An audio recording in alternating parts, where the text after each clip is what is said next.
오늘 우리가 볼 하나님의 말씀 창세기 28장 6절에서 9절까지 있는 말씀입니다.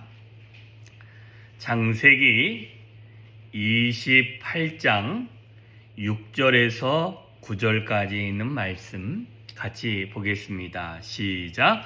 에서가 본즉 이삭이 야곱에게 축복하고 그를 밧단 아람으로 보내어 거기서 아내를 맞이하게 하였고 또 그에게 축복하고 명하기를 너는 가나안 사람의 딸들 중에서 아내를 맞이하지 말라 하였고 또 야곱이 부모의 명을 따라 밧단 아람으로 갔으며 에서가 또 본즉 가나안 사람의 딸들이 그의 아버지 이삭을 기쁘게 하지 못하는지라 이에 에서가 이스마엘에게 가서 그 본처들 외에 아브라함의 아들 이스마엘의 딸이요 느바요새 누이인 마할랏을 아내로 맞이하였더라. 아멘. 자, 오늘 부분에 보면 에서가 야곱과 이삭이 나누는 그 대화를 주변에서 보았다.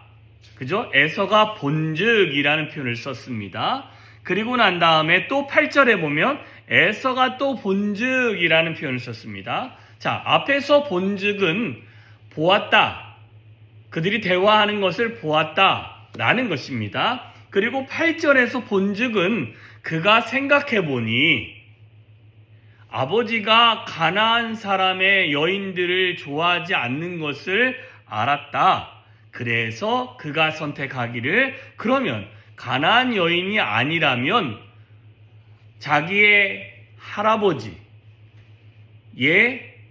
자녀들 중에 자기 아버지 말고 또 이복 사촌형이 있는데 그 이스마엘의 자녀들 중에 한 사람, 그 사람을 여인을 자신이 아내로 맞이하면 되겠구나 라고 생각해서 아내를 맞이하게 됩니다. 그런데 여기서 문제가 뭐냐면 에서는 직접적으로 듣고 직접적으로 대화에서 들은 게 아니라 이렇게 좀 한 발자국 뒤에서 주변에서 말하고 있는 것을 들었어요. 그리고 본인이 생각한 겁니다. 이게 우리가 살면서도 문제이고 뿐만 아니라 신앙생활하면서도 이것은 문제가 되어질 수 있습니다. 이게 뭔 소리냐면 원래 중요한 내용은 이삭에게 리브가가 했던 말입니다. 뭐라고 얘기했냐면 이삭이요, 내가 헷 여인들로 인하여 슬픔이 많습니다. 그런데 내 아들 야곱도 헷 여인을 받아들인다면 내가 이 땅 이곳에서 사는 즐거움이 무엇이겠습니까? 했는데 그 말에는 뭐가 숨겨 있다고요? 리브가가 원래 그 본심입니까? 아니라는 겁니다. 무슨 소리냐면 리브가가 이런 말을 했던 이유는 딱 한 가지입니다. 에서가 야곱이 먼저 축복을 받고 나온 이후에 에서가 어떻게 했습니까? 길길이 뛰면서 내 아버지의 곡할 날이 얼마 남지 않았으니 조금만 기다리자. 그러면 내 아버지가 이제 죽게 되면 내가 누구를 죽이리라? 야곱을 죽여버리겠다. 그래서 이삭도 죽고 야곱도 죽고 하면 리브가 입장에서는 이것만큼 큰, 그죠? 하루에 줄초상이 나는 일이니까 이런 일을 막고자 해서 그 말을 에서에게서 들었던 얘기를 말하지 않고 이삭에게 했기 때문에 이삭이 리브가가 지금 한 여인들 때문에 마음이 심란한가 보구나 하고는 그래서 리브가가 제안해야 했던 그 제안을 받아들인 겁니다. 그런데 에서가 모르는 거 뭐냐면 본인이 길길이 날뛴 것은 잊어버렸습니다. 그리고는 뭐만 봤느냐? 멀리서 보니까 아버지가 야곱에게 축복하는 게 보였습니다. 나한테는 안 해주는데 내 동생에게는 축복하네? 그리고 했던 말이 뭐냐면, 들리는 말이, 야, 너는 이 땅에 있는 여인들과 결혼하지 말고 네 외삼촌 라반의 집에 가서 그의 딸들 중에 한 사람을 아내로 맞이해라. 그 이야기만 들었습니다. 이게 내용을 넘겨 듣고 전체적인 앞에 있는 맥락에 있는 내용들은 전혀 안 듣고 그냥 본인이 그냥 들었던 걸로 모든 것을 생각하고 유추하고 그리고는 결론을 내리게 되어졌다라는 것입니다. 그런데 이 안에는 숨겨진 진실은 무엇입니까?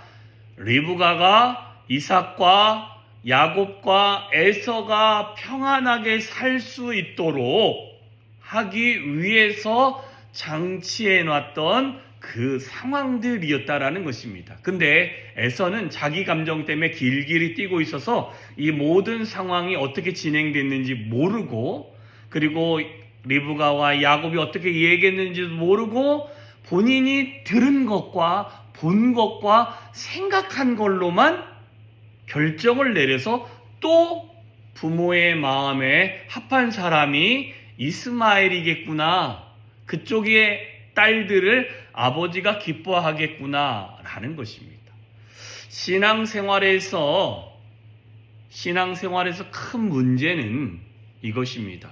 하나님의 뜻을 우리가 직접 안 듣고 하나님의 뜻을 우리가 하나님께 구하지 않고, 하나님이 이러면 기뻐하실 거야, 하나님이 이렇게 하면 즐거워하실 거야, 하나님이 어떤 사람이 축복받는 걸 보고 저렇게 하면 축복받나? 하고 따라하는 것들이 문제라는 것입니다.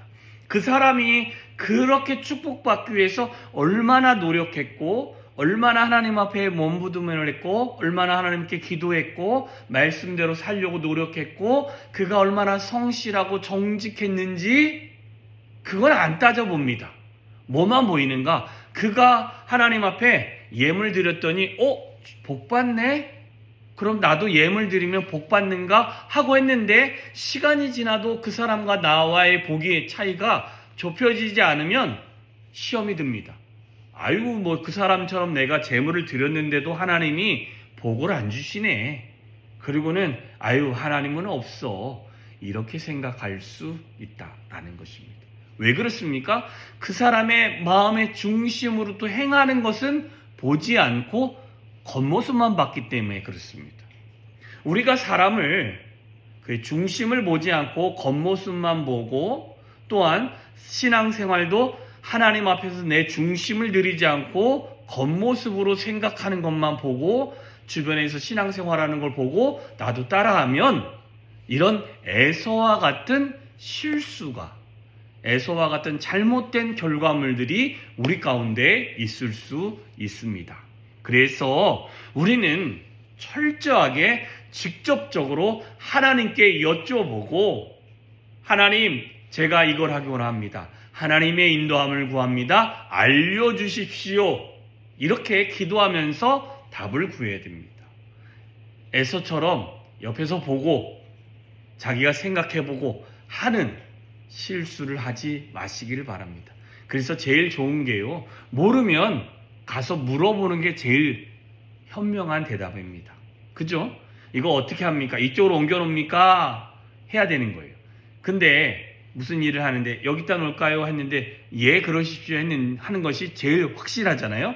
근데 내가 하나 생각하고 여기다 놓아도 되겠구나 하고 그냥 갖다 놓으면 나중에 일을 몇 번 해요? 한 번 더 하게 됩니다. 왜? 위에서 원하는 사람이 마음이 거기 말고요, 이쪽으로 옮겨 놓으세요 그러면 두 번 일을 하는 것입니다. 그러니까 내가 추측하고 내가 생각하고 이렇게 하면 되겠구나가 아니는 하나님께 여쭤보고 하나님이 원하시는 답대로 한 걸음 한 걸음 나아가는 것이 정말로 중요하다라는 것입니다. 그래서 우리 안에 하나님의 뜻과 하나님의 방법대로 살아가는 것이 얼마나 중요한가 해서 하나님께 여쭤보는 것이 답이다라는 것입니다. 안 여쭤보고 내가 이렇게 열심히 했는데 하나님은 왜 나를 몰라주십니까? 하나님, 내가 이렇게 간절히 원했는데 하나님 왜 몰라주십니까? 근데 기도도 하나님이 원하시는 방법이 있고 순종에도 하나님의 원하시는 방법이 있고 뿐만 아니라 교회 생활하는데도 하나님이 제시한 방법이 있는데 그 모든 걸 다 무시하고 내가 추측하고 내가 생각하고 이러면 하나님이 기뻐하실 거야 라는 그 방법대로 하면 하나님은 그 방법이 아니다라고 할 수 있다라는 것을 잊지 마시기를 바랍니다. 그래서 오늘도 우리가 하나님 안에서 살아갈 때 내 방법을 구하기보다 하나님의 지혜를 구하고 하나님의 능력을 구하고 하나님의 인도함을 구하면서 좀 더디더라도 천천히 하나님의 답을 구하면서 우리가 신앙생활을 할 수 있었으면 좋겠습니다. 그러기 위해서 오늘도 기도하시고 오늘도 주의 은혜를 구할 수 있는 좋은 귀한 한 날 되어주시기를 주님의 이름으로 축원합니다. 기도하겠습니다. 참 좋으신 하나님 아버지 감사합니다. 복된 하루를 허락하셨습니다.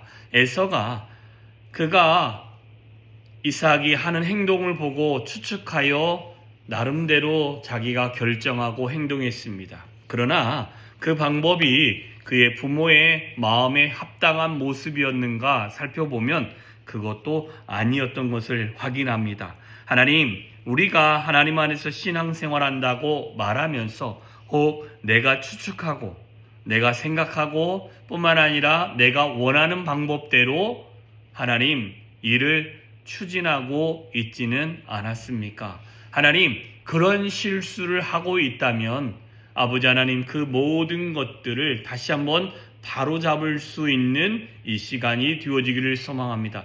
추측하지 않게 하시고 하나님 주의 지혜를 구하면서 하나님의 답을 구하면서 기도하면서 하나님께 여쭤보고 하나님께 순종할 수 있는 우리들이 되어질 수 있도록 주여 함께하여 주시옵소서. 하나님, 어제는 정말 우리나라에 큰 슬픔이 있는 날입니다.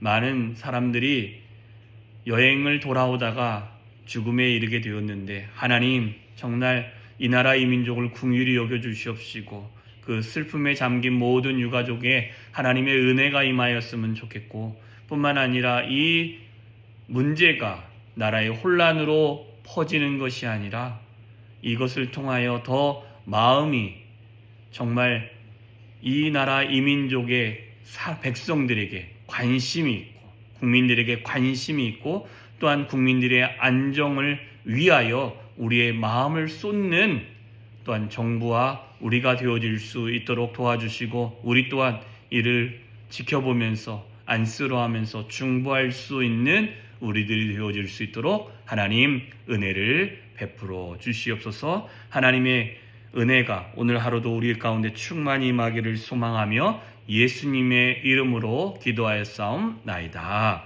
아멘.